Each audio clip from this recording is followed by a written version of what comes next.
Assalamualaikum warahmatullahi ta'ala wabarakatuh. Bismillahirrahmanirrahim. Alhamdulillahi rabbil alamin. Wabihi nasta'in ala umurid dunya waddin.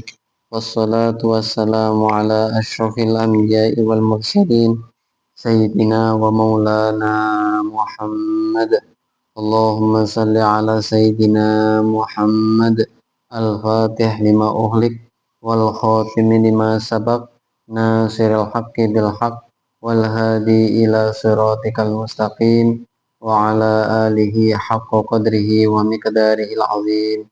Subhanaka la ilma lana illa ma 'allamtana innaka antal alimul hakim.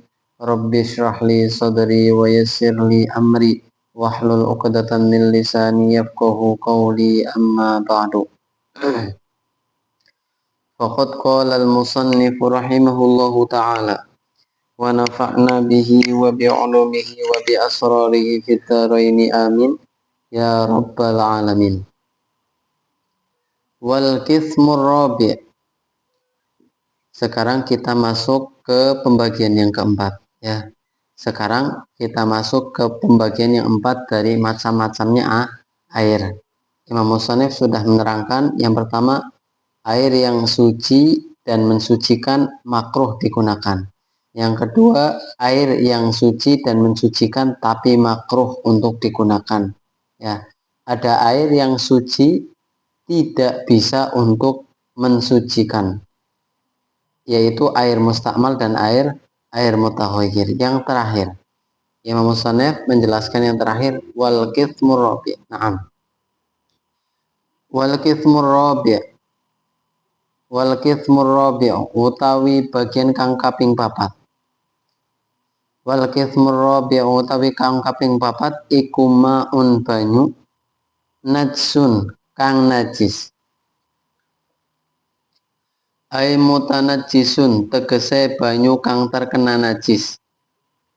Bagian yang keempat dari macam-macamnya air adalah air najis atau air yang terkena najis.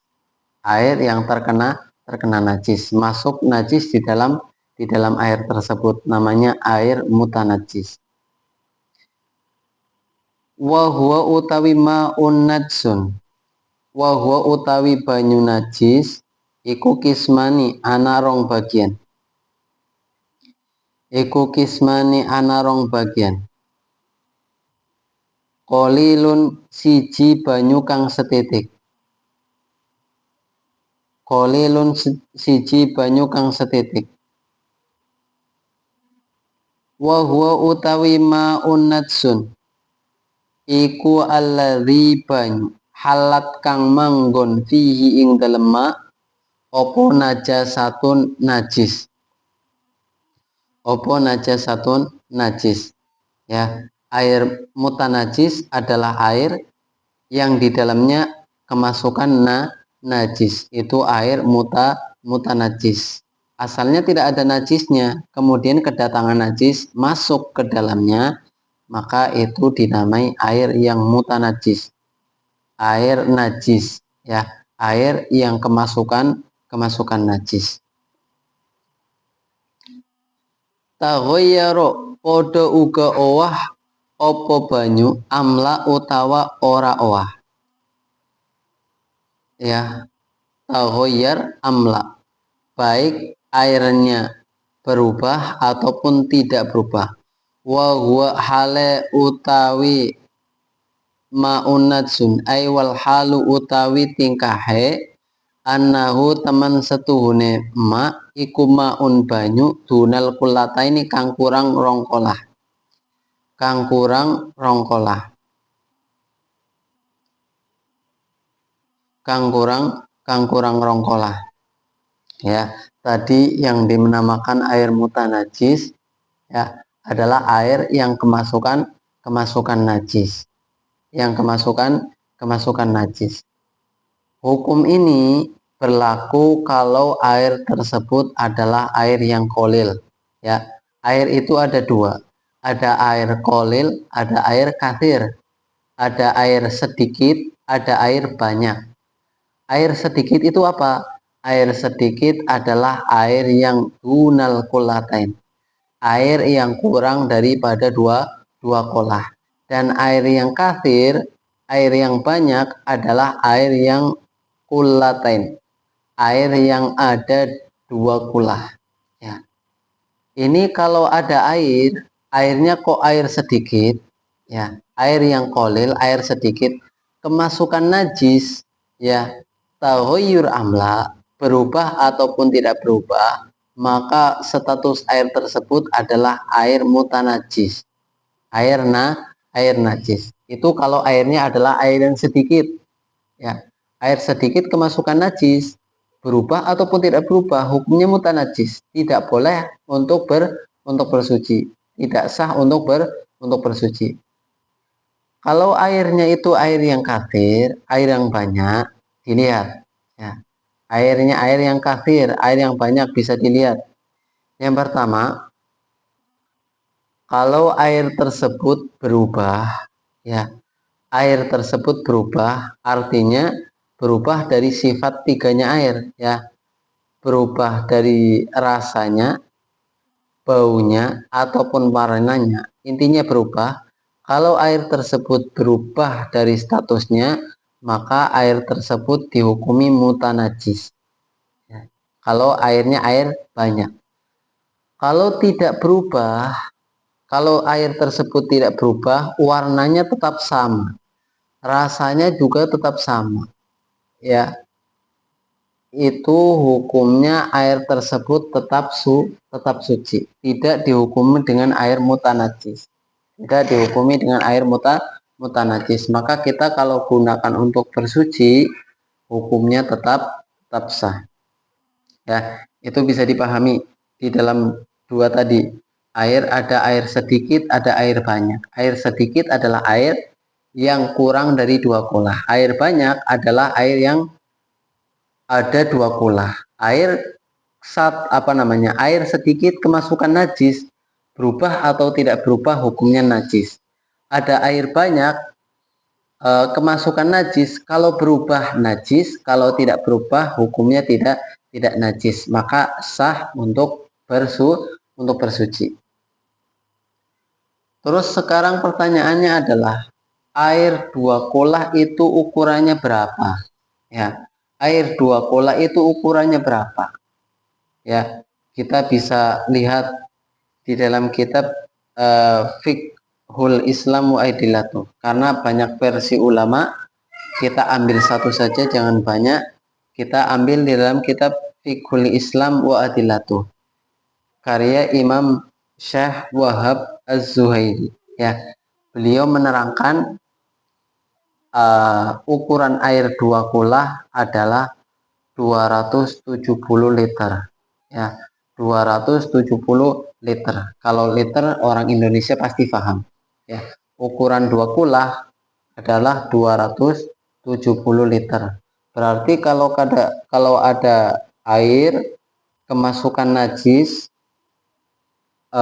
masih 270 liter, kalau berubah najis, kalau tidak berubah hukumnya tetap suci. Itu ukuran liter, ya. Itu ukuran liter menurut Syekh Wahab Az-Zuhaili. Ukuran dua kulah adalah 270 liter. Ataupun kata beliau bisa dilihat dari hasta, ya. Ataupun kita bisa lihat dari hasta orang dewasa yang normal, ya, adalah 1,25 hasta.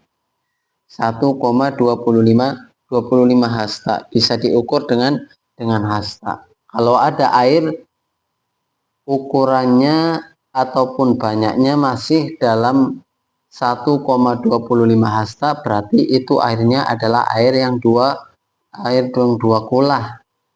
Ataupun kata beliau bisa dilihat dari panjang lebarnya kolam, ya. Kalau kita punya kolamnya itu persegi 4, dilihat dari sisi panjang, lebar, dan tinggi. Kalau lebarnya adalah 91,8,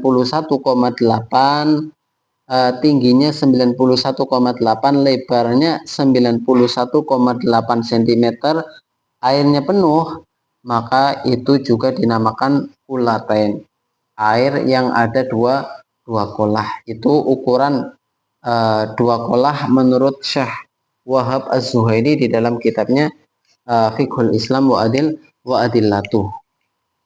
Ini lebih bisa kita pahami, lebih bisa kita untuk cerna dijadikan pedoman ukuran daripada air yang dua kula. Nah, wa yustasna lan den jabaaken min hadzal kismi saking bagian iki opo almatatu batang alati kang lada makang ora ana ketihe iku mujud laha kaduwe ma sailun kang mili ing dakot liha ing dalem sailun kang mili ing dakot liha ing dalem nalikane mateni almaitah, ing dalem nalikane mateni maitah au syakki udwin utawa nyuwek anggota utawa nyigar anggota minha saking almaitah, kadzubabi koyo dene lalar ya. Kata Imam Al-Musannif, dikecualikan hewan yang tidak memiliki darah yang mengalir. Ya, ada hewan-hewan yang tidak memiliki darah yang mengalir. Ketika kita bunuh ataupun ketika kita potong-potong hewannya, itu tidak mengeluarkan darah. Itu namanya darah al-maitah lada malaha sailun. Darah-darah yang memang tidak memiliki darah yang mengalir, ya, yang memiliki darah yang mengalir. Kata Imam Al-Musannif, kalau ada hewan bangkai yang tidak memiliki darah yang mengalir masuk di dalam air, maka air tersebut tetap suci. Air tersebut tetap suci. Kulatain au dunal kulatain. Baik air tersebut dua kula ataupun tidak. Ya, contohnya ada air 1 gelas. Ada air 1 gelas. Kita minum air 1 gelas. Kemasukan lalat, ya, kemasukan lalat, air tersebut tetap menjadi suci. Boleh kita untuk minum. Ya, itu karena lalat adalah termasuk hewan yang tidak memiliki darah yang mengalir, ataupun ada cicak, ya. Cicak itu kalau kita bunuh itu tidak memiliki darah yang mengalir, ya. Semut dan lain sebagainya. Bisa dibuka di dalam kitab, banyak hewan-hewan yang tidak memiliki darah ketika kita bunuh ataupun ketika potong. Kalau masuk di dalam air yang kurang dari 2 kula, maka hukumnya tetap suci, boleh kita gunakan. Naam, ilam tutroh lamun ora den cemplungaken apa maitah fihi ing dalem ma, walam tuhoyirhu lan ora ngowahaken apa almaitah hu ing ma. Ya, tadi diterangkan oleh Imam Al-Musannif bahwasanya hewan yang tidak memiliki darah masuk ke dalam air, itu air tersebut tetap suci, ya. Air tersebut tetap suci walaupun air tersebut kurang dari 2 kolah. Ya, memang tidak menjadikan najis, tapi kata Imam Musannif ada syaratnya. Syarat hewan yang tidak memiliki darah tidak menjadikan air tersebut najis adalah ketika hewan tersebut tidak sengaja kita masukkan ke dalam air. Berbeda kalau ada orang sengaja memasukkan bangkai ke dalam air, itu otomatis menjadi najis karena disengaja kita melemparnya ke dalam air, maka air tersebut menjadi najis. Ada air kurang dari 2 kula, kita lempar bangkai, ya, yang tidak memiliki darah, ya, secara sengaja, ya, tidak karena kejatuhan tapi kita lempar dengan sengaja, maka air tersebut dihukumi mutanajis. Air yang terkena najis. Itu yang pertama. Dan yang kedua adalah lam tughayyirhu. Lam tughayyirhu. Yang kedua, airnya tidak berubah sebab hewan yang tidak memiliki darah itu. Ya. Ada air ya kemasukan cicak, ya, kemasukan cicak. Selama cicak tersebut tidak berubah, ya, tidak mengurai, tidak sampai menjadikan status air tersebut berubah, maka hukumnya tetap suci. Tapi kalau sudah berubah,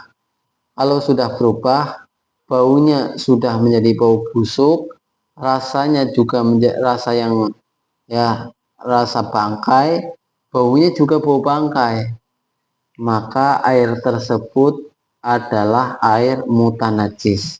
Nah, ya, itu tadi diterangkan oleh Imam Al-Musannif, kalau ada bangkai yang tidak memiliki darah masuk ke dalam air, itu airnya tidak menjadikan air tersebut air yang mutanajis. Syaratnya ada dua.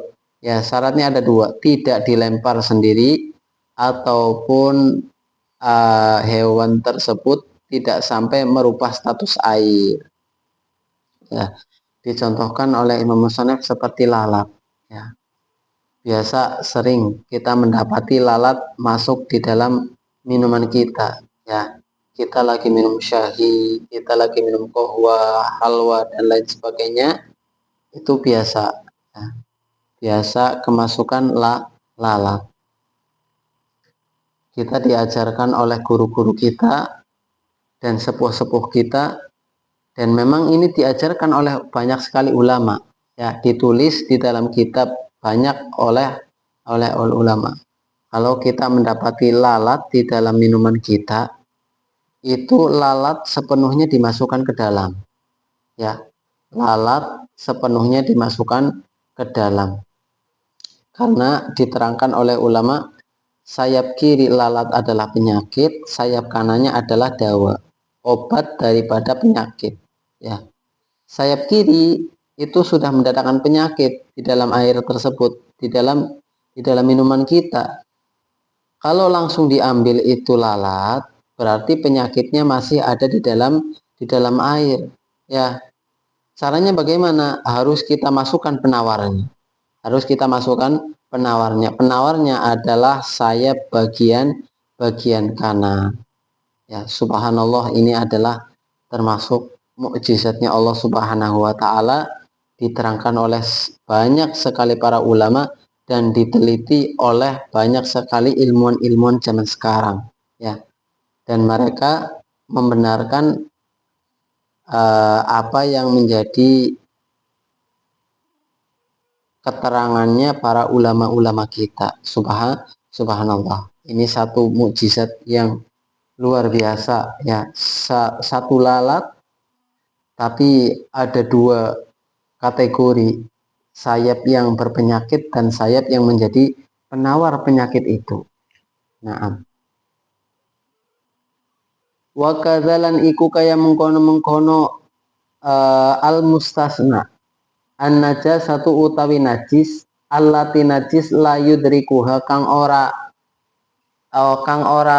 nemu ha ing allati opo atorfu peningal,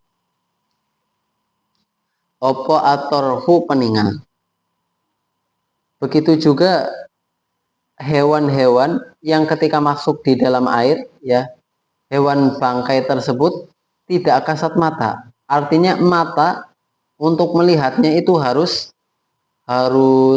teliti, ya. Itu namanya an-najasah allati la yudrikuha atorfu.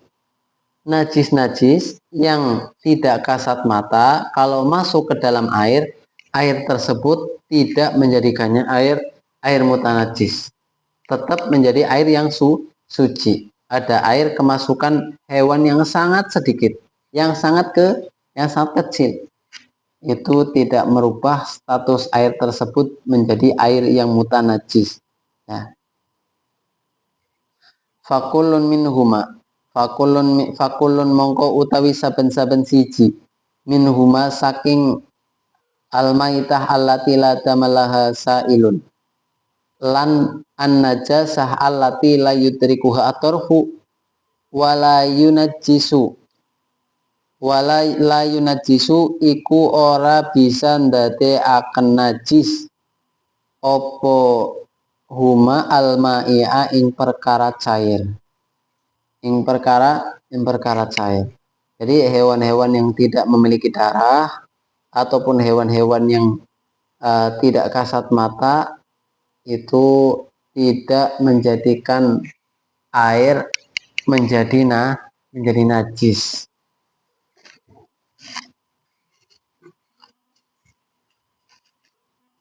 Wa yustasna lan den jabaaken aitun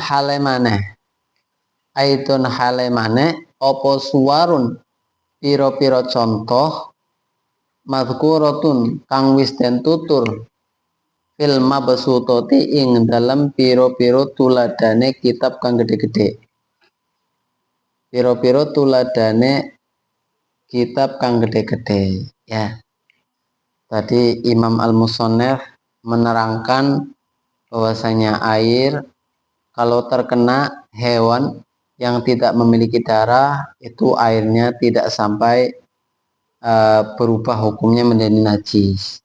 Ataupun hewan-hewan yang tidak kasat mata dari sangat kecilnya masuk ke dalam air, bangkai itu tidak merubah status air menjadi najis.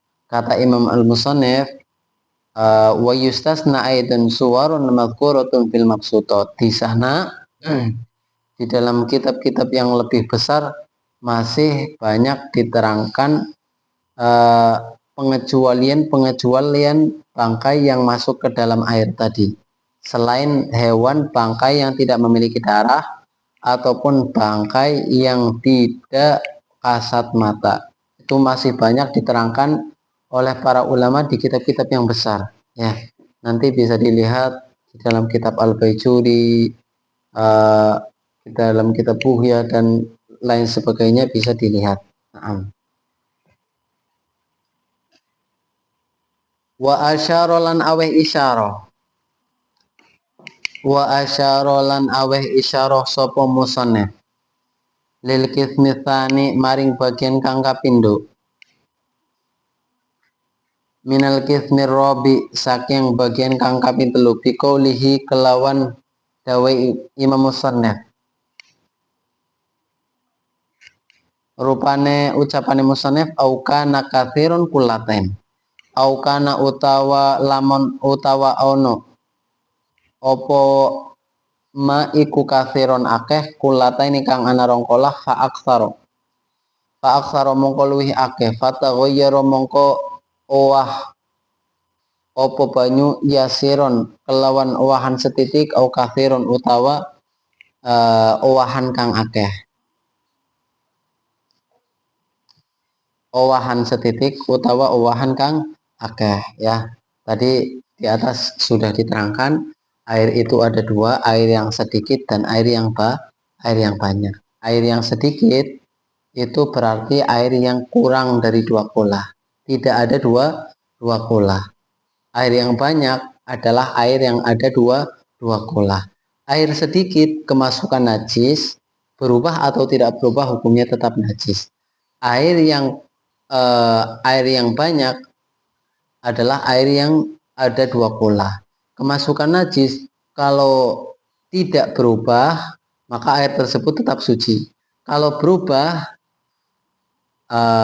hukumnya menjadi najis. Baik perubahan tersebut adalah perubahan yang sedikit ataupun perubahan yang banyak, hukumnya tetap menjadi hukum najis. Wal kullatani utawi rongkolah. Wal kullatani utawi rongkolah iku khamsumiati ritlen 500 kati bi Baghdadi kelawan katine negara Baghdad takriban ing dalam kira-kirane ya.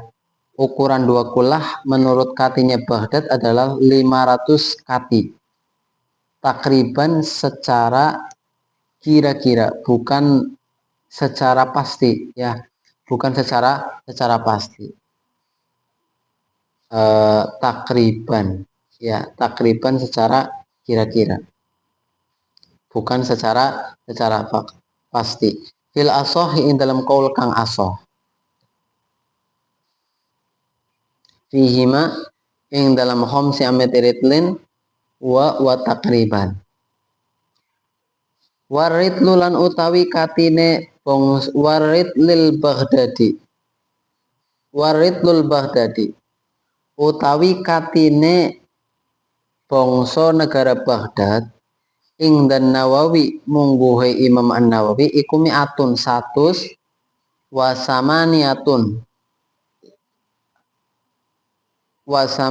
lan bolu wa isruna lan 10 dirhaman apane dirhame ya. Wa arba'atu asba'in lan papat per pitu dirham. Wa arba'atu asba'i dirhamin lan papat per pitune dirham. Ini menerangkan ukuran dua kolahnya negara Baghdad. Ya, dua kolahnya negara Baghdad. Kita bisa pegang tadi apa yang dikatakan oleh Syekh Wahab Az-Zuhaili ya. Ini mempermudah kita ukuran dua kulah menurut Syekh Wahab Az-Zuhaili di dalam kitab Fiqhul Islam wa Adilatuh adalah ada 270 liter. Ada yang mengatakan juga 200 liter, ada yang mengatakan 270 liter. Ya, kita ikuti Syekh Wahab Az-Zuhaili ada 270 liter. Itu ukuran dua kolah. Ataupun kolam kita persegi 4 bisa dilihat dari panjang lebar dan tinggi. Tadi dikatakan 91,8 cm. Atau kita bulatkan 92 cm panjang, 92 cm lebar, 92 cm dalam ya. 6 itu ukuran dari dua kolah ya, ukuran dua kolah. Nanti kita bisa praktek sendiri ya. Kita punya kolam ya, kita punya air, kita bisa praktekkan sendiri. Ini air yang sudah dua kolah ataupun kurang dari dua kolah ya. Ini air suci ataupun tidak suci, nanti kita bisa pelajari secara langsung di dalam praktek kita. Naam. Wa tarokala ninggal sopo al musannifu imam musannif isman ing dalam bagian khomisan kang kaping 5. Musannif meninggalkan bagian yang kelima.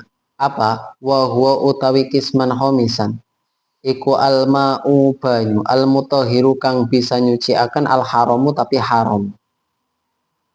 Yang kelima, air yang suci mensucikan tapi haram hukumnya digunakan. Kal wudu'i seperti wudu, kaya dene wudu bima in kelawan banyu mahsubin kang den hosop.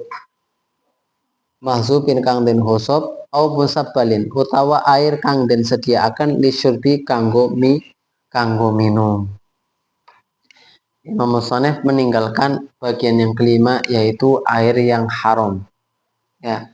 Air yang haram digunakan. Airnya suci ya, bisa untuk bersuci akan tetapi haram ketika digunakan untuk bersuci. Bagaimana kita menghadap Allah tapi cara bersuci kita adalah bersuci yang haram. Kita tahu sendiri hukum haram ya. Bagaimana definisi dari haram ya.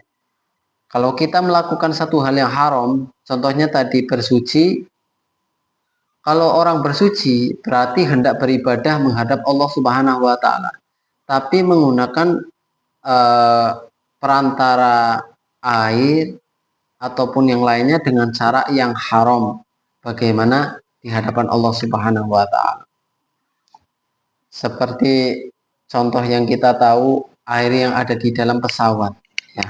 Air yang ada di dalam pesawat itu air-air yang disediakan untuk buang hajat, ya, bukan untuk wudhu. Air yang di pesawat itu bukan untuk wudhu, ya. Ketika ada orang mengambil air di dalam pesawat untuk wudhu, maka hukumnya adalah haram. Hukumnya apa? Hukumnya haram. Atau seperti air yang ada di tempat umum, misalkan air-air yang disediakan untuk minum, bukan air yang memang disediakan untuk wudhu. Di masjid itu untuk wudhu, tapi ada air-air yang disiapkan untuk minum. Kok ini digunakan untuk wudhu? Hukumnya haram, tidak boleh sama sekali, ya, tidak boleh sama sekali. Kita bisa bisa mengembangkan lebih lanjut bagaimana air yang haram, air yang khusus bukan milik kita itu haram digunakan. Air yang tidak boleh digunakan untuk wudhu ataupun air yang disediakan untuk minum dan lain sebagainya. Kaedahnya adalah kalau air tersebut bukan air yang secara umum untuk dimanfaatkan, maka air tersebut haram digunakan untuk semisal wudhu dan lain sebagainya, ya.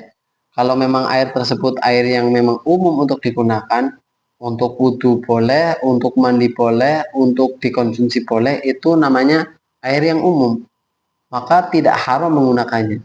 Tapi kalau ada air yang khusus untuk minum, khusus untuk buang hajat, khusus untuk apa, khusus untuk apa, ketika ketika digunakan, dimanfaatkan bukan sesuai kekhususannya, maka hukumnya adalah hukumnya haram. Hukum haram itu berdosa. Naam.